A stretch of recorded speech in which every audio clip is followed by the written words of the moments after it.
Hello, my friend. Welcome to Reflections and Music. Code Blue, Confessions of a Hospital Chaplain.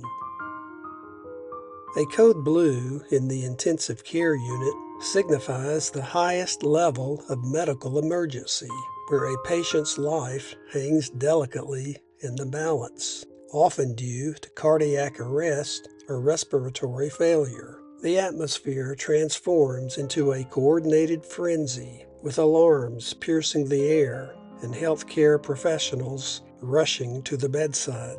Physicians, nurses, respiratory therapists, and other specialists synchronize their efforts, employing advanced equipment and rapid interventions. Every second counts as the team works tirelessly to stabilize the patient.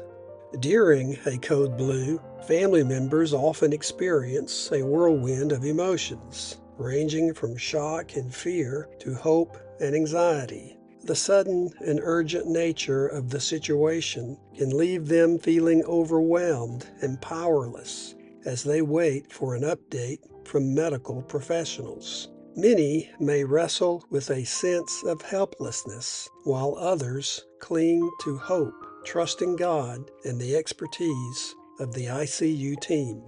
In the fall of '91, in the early days of my one-year clinical pastoral education residency at a hospital in Birmingham, Alabama, I found myself in such a setting when I was called to the ICU to provide spiritual and emotional support for a woman and her two daughters while the father, was experiencing a code blue.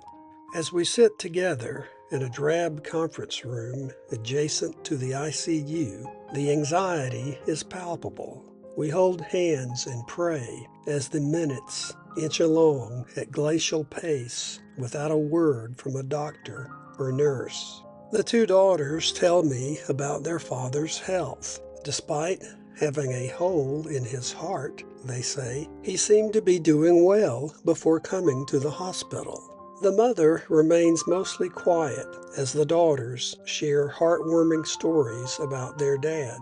It is obvious to me that this husband and father is a very beloved man to these three women.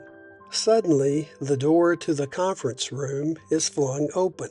A young resident sticks his head through the doorframe and yells, "Y'all want an autopsy?"